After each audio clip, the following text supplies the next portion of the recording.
Ciri kerajaan surga menjadi benih yang baik. Nah, ini sekarang pokok atau poin kelanjutan kebenaran yang akan saya sampaikan. Jadi kalau kita mau menjadi orang Kristen yang masuk dalam dimensi kerajaan yang tak tergoncangkan, kita ini harusnya menjadi benih yang baik. Yesus membentangkan suatu perumpamaan lain lagi kepada mereka. Katanya, hal kerajaan surga itu seumpama orang yang menaburkan benih yang baik di ladangnya. Tetapi pada waktu semua orang tidur, datanglah musuhnya menaburkan benih lalang di antara gandum itu, lalu pergi. Ketika gandum itu tumbuh dan mulai berbulir, nampaklah juga lalang itu. Benih gandum dan lalang ini tumbuh bersama-sama. Ini bicara tentang kerajaan surga. Maka datanglah hamba-hamba Tuhan ladang itu kepadanya dan berkata, Tuhan, bukankah benih baik yang Tuhan taburkan di ladang Tuhan? Dari manakah lalang itu? Jawab Tuhan itu, seorang musuh yang melakukannya. Lalu berkatalah hamba-hamba itu kepadanya, jadi maukah Tuhan supaya kami pergi mencabut lalang itu? Tetapi ia berkata, jangan, sebab mungkin gandum itu ikut tercabut pada waktu kamu mencabut lalang itu. Biarkanlah keduanya tumbuh bersama sampai waktu menuai. Pada waktu itu aku akan berkata kepada para penuai, kumpulkanlah dahulu lalang itu dan ikatlah berkas-berkas untuk dibakar. Kemudian kumpulkanlah gandum itu ke dalam lumbungku. Si pekerja atau penabur ini melihat ada lalang yang tumbuh di antara gandum, maka dia datang pada tuannya. Tuan, perasaan saya kita menabur benih yang baik deh. Tapi kok ada ketika kalian tidur, ada orang yang menabur lalang, benih lalang. Nah, terus gimana Tuan?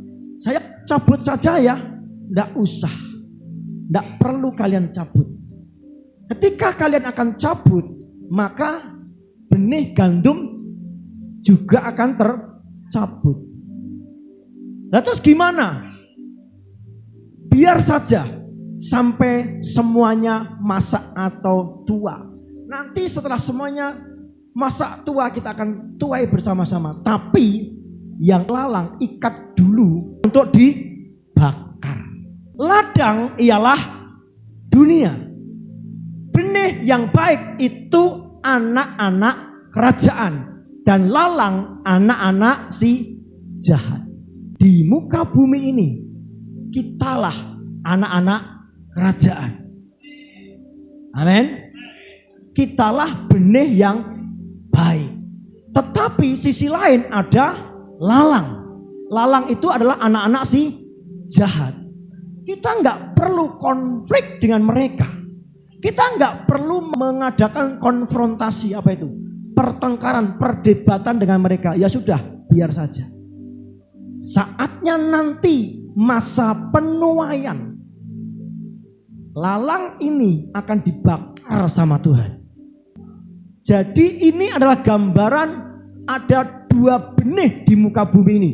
Benih kerajaan Allah dan benih anak-anak si jahat.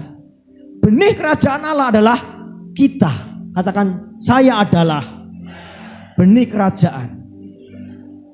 Itulah sebabnya kita harus benar-benar mau ditanam sama Tuhan. Mau disirami sama Tuhan. Mau dipelihara, dipupuk sama Tuhan. Sampai bertumbuh dan berbuah bagi kemuliaan Tuhan. Karena kita punya dasar, punya pondasi benih yang baik. Dalam dirimu ada benih yang baik. Bahkan dirimu sendiri adalah benih yang baik. Di mata Tuhan, engkau itu benih yang baik. Dengar baik-baik Bapak Ibu. Engkau itu baik di mata Tuhan. Bukan tempatnya engkau jadi orang yang gagal, orang yang rusak, orang yang berdosa, orang yang kalah dan kalah terus. Karena pada dasarnya engkau itu orang yang baik. Pada dasarnya engkau itu benih yang baik. Amin. Engkau itu benih yang baik. Kalau benih yang baik, pasti tumbuhnya baik, buahnya baik, seharusnya. Tapi mungkin enggak benih yang baik ini tumbuhnya enggak baik, buahnya enggak baik. Mungkin enggak? Bisa. Kenapa? Busuk. Kenapa busuk? Kenapa benih itu, benih yang baik tidak bertumbuh baik, bahkan tidak berbuah baik? Kenapa? Medianya nggak baik. Berarti dulu, medianya nggak baik. Bapak Ibu, gereja itu mempengaruhi pertumbuhan rohani. Kalau gereja yang menegakkan kebenaran, gereja yang dalam keakuratan, maka itu media yang baik untuk benih tumbuh.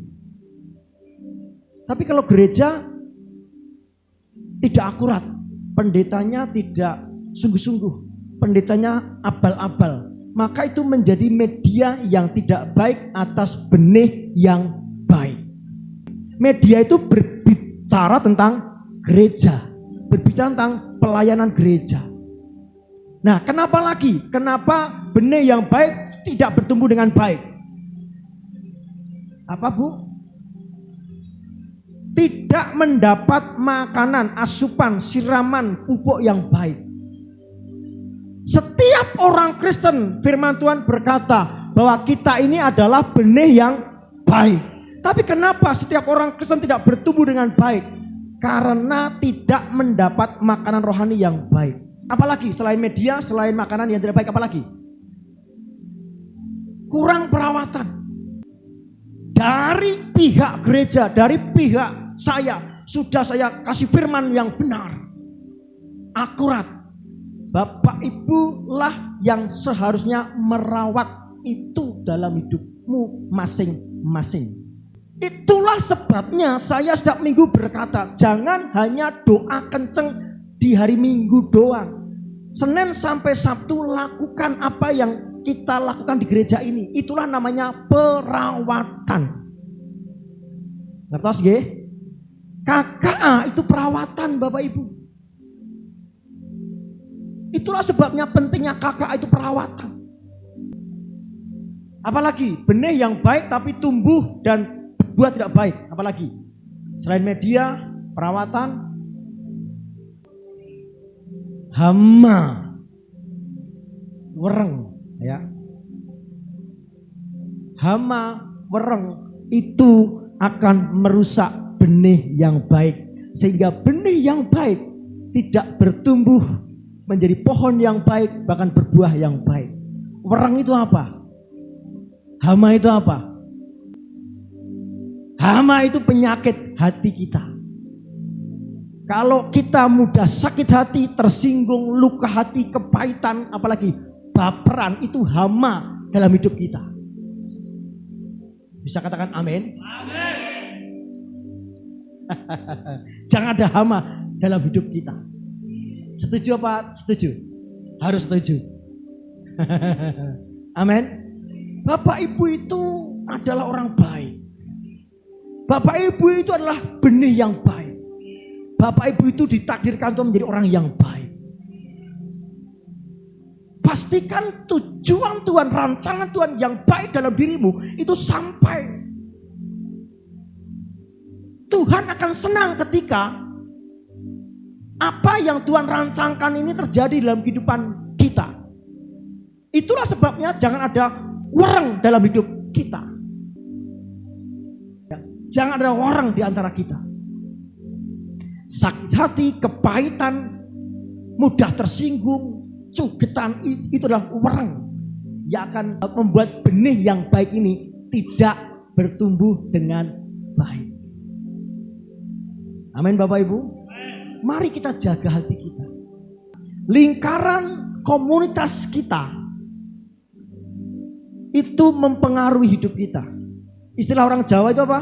Ojo cedak kebo gupa. Ngoten nggih, Bu. Artosipun napa niku? Pripun?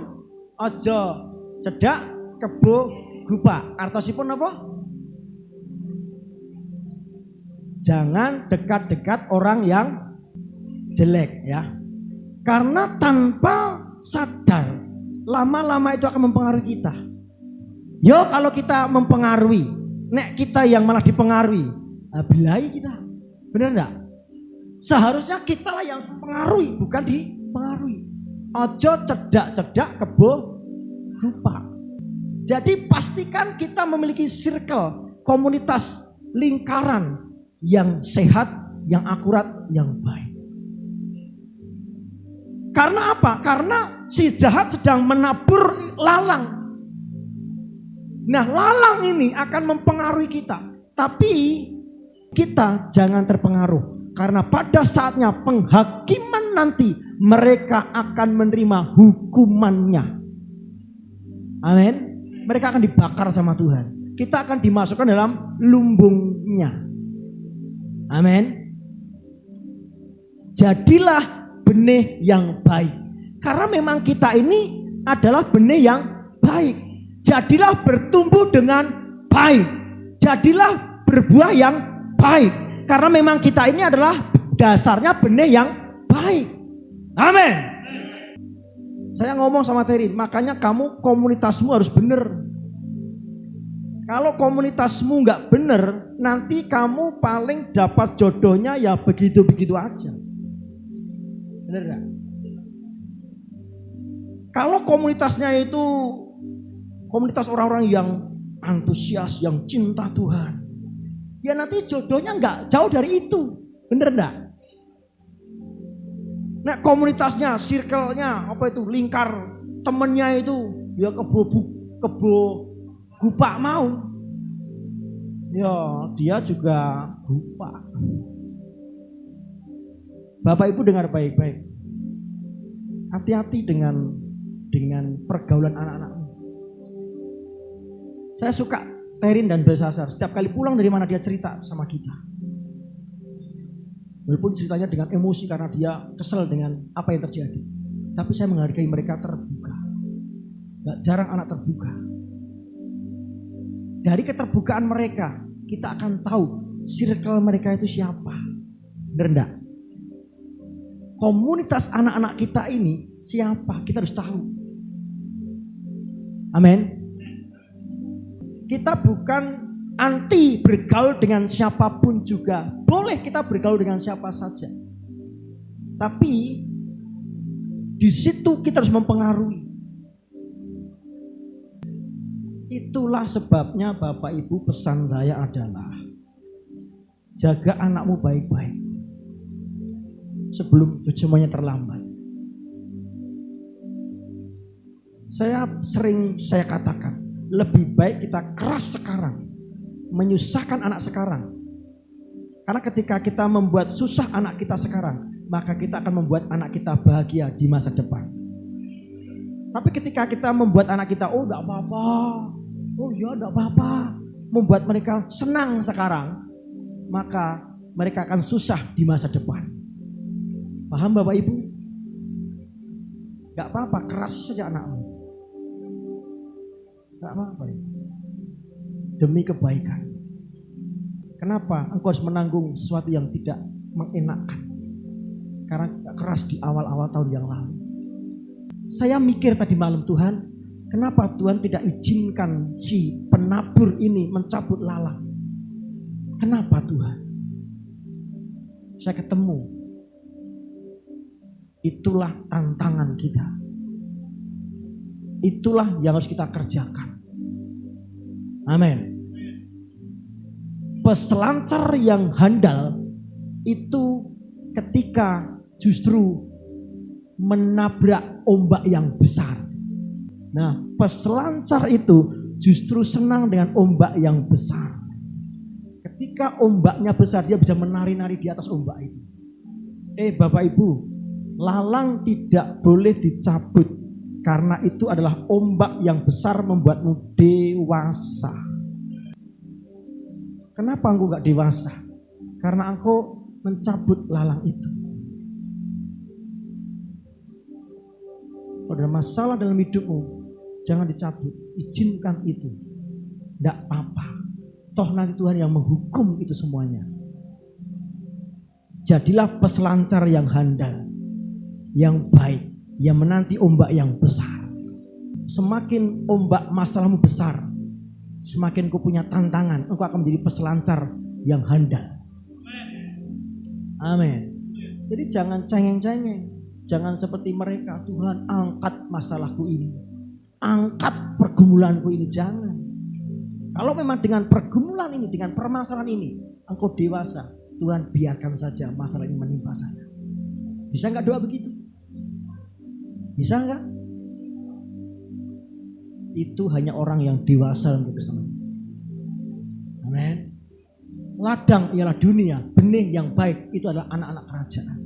Anak-anak kerajaan diizinkan bertarung dengan lalang. Anak-anak kerajaan diizinkan bersaing dengan lalang.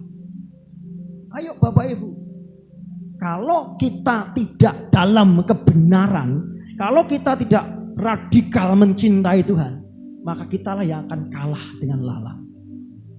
Karena memang Tuhan izinkan, tidak usah cabut. Ini Tuhan sedang menguji kita di sini. Amin. Ini sedang Tuhan sedang membawa kita kepada sebuah pencob. Tidak usah dicabut. Mana yang lalang, mana yang gandum, nanti akan lihat. Saya berdoa dalam nama Yesus. Engkau benih yang baik. Engkau mau diajar, engkau mau diarahkan, mau dituntun oleh kebenaran firman Tuhan, sehingga benih yang memang benih itu sungguh-sungguh menghasilkan yang baik dalam hidupmu. Engkau tidak akan sama lagi dunia ini, engkau tidak akan sama dengan lalang ini. Engkau berbeda, engkau mempengaruhi, engkau menaklukkan hidupmu menjadi terang di tengah-tengah kegelapan dunia ini. Amin. Itu panggilanmu sebagai orang Kristen. Itu panggilan kita sebagai orang Kristen. Jadilah apa? Terang. Jadilah apa? Garam. Itu artinya apa? Panggilan. Kita dipanggil Tuhan menjadi terang. Kita dipanggil Tuhan menjadi garam. Bukan kita malah hancur di dalamnya. Amin.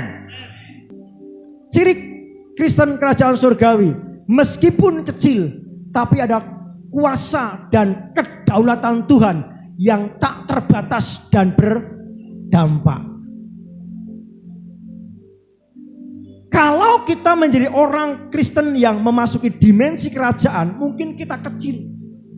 Mungkin kita tidak banyak jumlahnya. Tetapi kita ini punya kuasa dan kedaulatan Tuhan yang tak terbatas, yang berdampak. Amin. Bapak Ibu, khususnya ibu-ibu, ya. Kalau sayur satu panci itu garamnya berapa? Garamnya seberapa? 2 panci? Oh enggak. Berarti berapa? Kalau setengah panci berarti berapa garamnya? 1 sendok ya. Nah, berarti lebih banyak kuahnya daripada garamnya. Tapi setelah dikasih garam, rasanya berbeda enggak? Berbeda. Harusnya hidupmu ini ada rasa yang berbeda ketika ketemu dengan orang lain. Berulang-ulang saya sampaikan, kerajaan Allah itu bukan berbicara tentang jumlah. Amin. Coba cerna baik-baik perkataan saya. Kerajaan Allah itu bukan berbicara tentang jumlah. Wah, itu gerejaku banyak, jemaatnya banyak sekali, naik kebaktian 1000. Well, bagus. Tapi itu bukan kerajaan Allah, tahu? Karena kerajaan Allah bukan berbicara tentang jumlah. Katakan dengan saya, kerajaan Allah bukan berbicara tentang jumlah. Tetapi kerajaan Allah berbicara tentang dampak. Jemaatnya oke, ning ora berdampak. Ini bukan kerajaan Allah. Amin. Jadi meskipun kecil tapi berdampak. Amin. Inilah yang disebut kerajaan Allah. Inilah seharusnya kita sebagai anak-anak kerajaan, benih yang baik. Tidak apa-apa jemaat kita kecil tapi kita berdampak.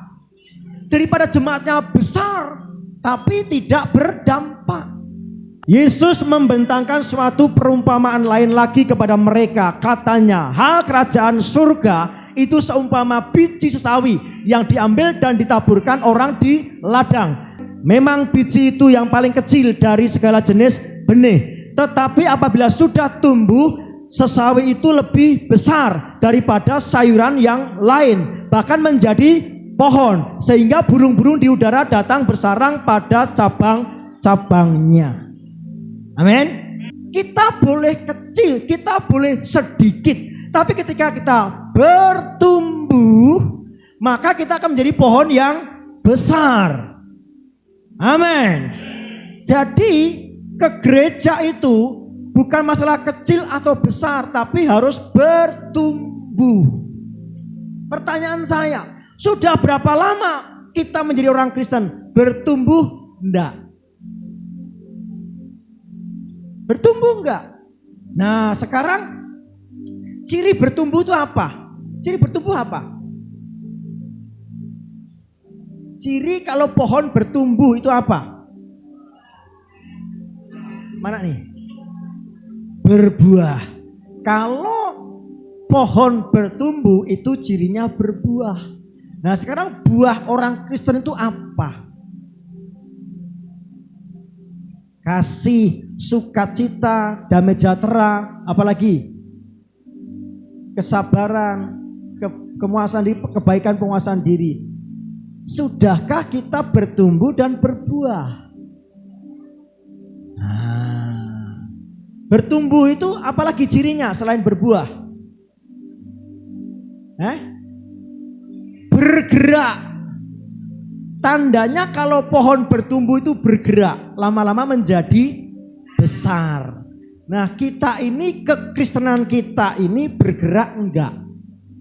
Apa mau ngono-ngono wae? Ayo. Seprono seprene dadi wong Kristen ya mau ngono-ngono wae, ora ono kegerakane blas.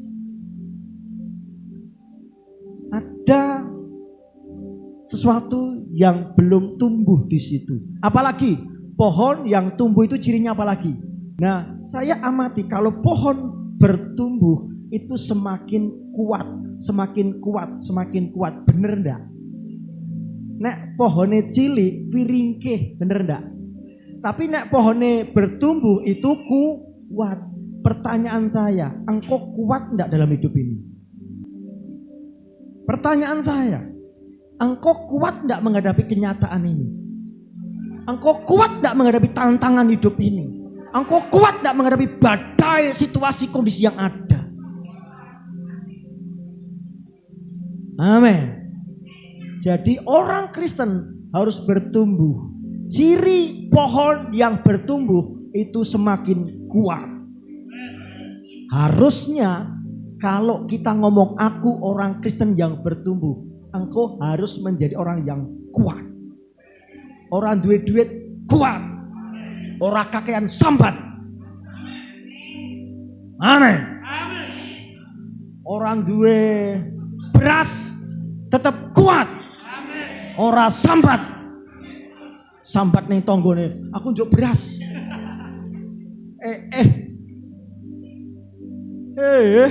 Istilah orang Batak kan begitu. Jadi jadilah kuat, jangan banyak sambat. Ngomong sama aja, jadilah kuat. Jangan sambat. Amin. Karena ciri pohon yang bertumbuh itu kuat. Eneng tantangan, eneng masalah, bertubi-tubi, tetap kuat. Amin. Tidak sambat. Masalah keluarga, masalah kesehatan, masalah keuangan, tetap kuat, tidak sambat. Amin. Itu tandanya engkau bertumbuh. Amin. Dikatakan bahwa Yesus membentangkan suatu perumpamaan lain lagi kepadanya hal kerajaan surga.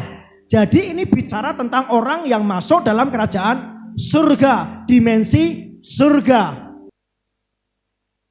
Ketika tumbuh menjadi pohon yang besar, burung-burung bersarang ini artinya berdampak, migunani, tumrap sesami.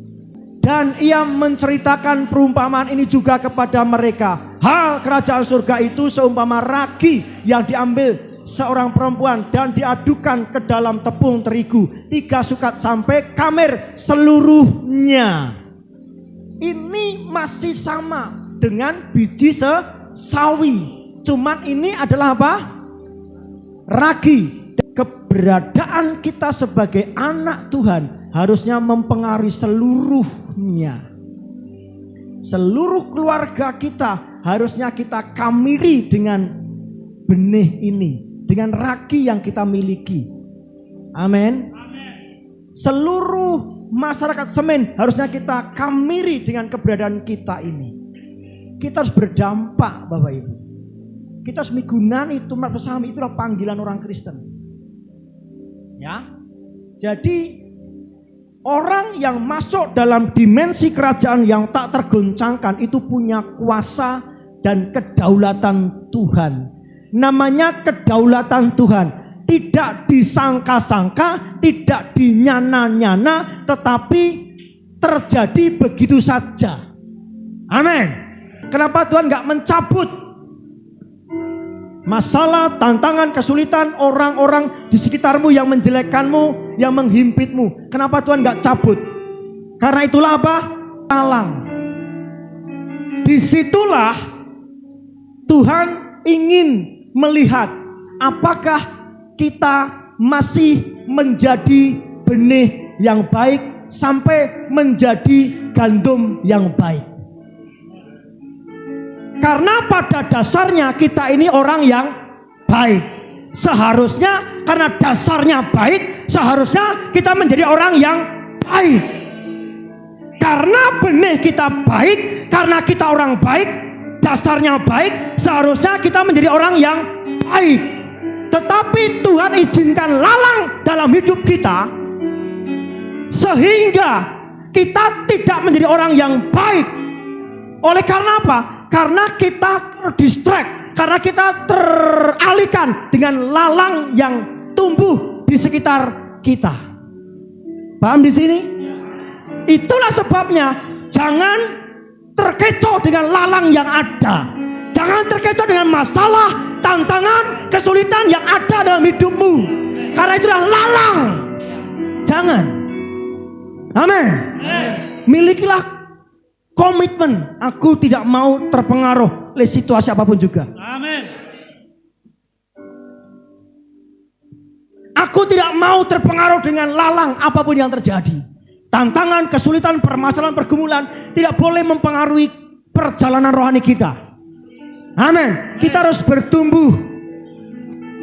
Kita harus menjadi pohon yang baik dan berbuah baik. Amin. Karena kita adalah benih yang baik. Dengar baik Bapak Ibu. Kenapa Tuhan izinkan orang-orang yang mengecewakanmu ada? Kenapa Tuhan izinkan masalah, tantangan, kesulitan menimpa kita? Karena iblis tidak suka. Tadi lalang tadi apa? Anak-anak si jahat. Si jahat mau engkau menjadi orang yang tidak baik. Si jahat mau supaya benih yang baik ini tidak bertumbuh dan berbuah baik. Itulah sebabnya lalang ini terus diizinkan Tuhan untuk ada. Itulah sebabnya jangan terdistract, jangan teralihkan. Tidak sedikit orang Kristen dari kecil pelayanan, tapi dalam perjalanan rohaninya meninggalkan Tuhan. Kenapa? Karena dia terpengaruh dengan lalang. Paham di sini? Tidak sedikit hamba-hamba Tuhan, pendeta. Saya punya teman pendeta, tapi sekarang tidak pelayanan. Dia cerai, nikah lagi. pendeta ini. Kenapa? Ya karena dia terpengaruh dengan lalang. Lalang tadi yang menabur siapa? Si jahat. Si jahat, iblis tidak mau kita menjadi pohon yang baik, berbuah baik. Itulah sebabnya jangan mudah tersinggung, terluka, sakit hati, kepahitan. Karena itulah yang membuat kita tidak bertumbuh menjadi benih yang baik. Tidak bertumbuh menjadi pohon yang baik sampai berbuah yang baik. Iblis tujuannya cuma satu, menggagalkan manusia untuk memasuki kerajaan surga. Iblis punya satu tujuan, bagaimana supaya orang Kristen ini tidak menjadi anak-anak kerajaan. Amin. Harus tahu Bapak Ibu. Itulah sebabnya engkau harus mengerti ini cara iblis ini. Itulah sebabnya jangan gampang-gampang kecewa, terluka, sakit hati dengan masalah yang ada. Tujuan iblis hanya satu, merusak rancangan Tuhan dalam kehidupan kita. Amin. Apa rancangan Tuhan dalam kehidupan kita? Menjadi pohon yang berbuah baik. Karena benihnya sudah baik. Jangan mau pohon yang tidak baik. Jangan menjadi orang yang tidak berbuah baik. Karena dasar hidup itu adalah baik. Angkat tanganmu dan lupakan kanan kirimu. Aku punya Tuhan yang besar, yang telah berjanji, Amin, dan sanggup menggenapi imanku, sepadan percaya kuasanya. Ku terima sekarang kemenangan darimu.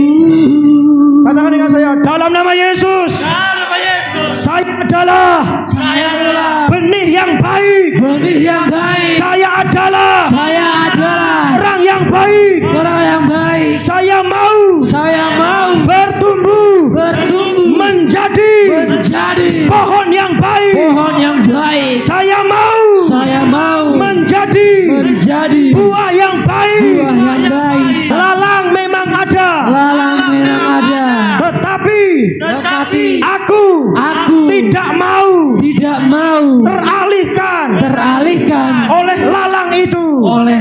Aku mau terus bertumbuh, berbuah bagi kemuliaan Allah.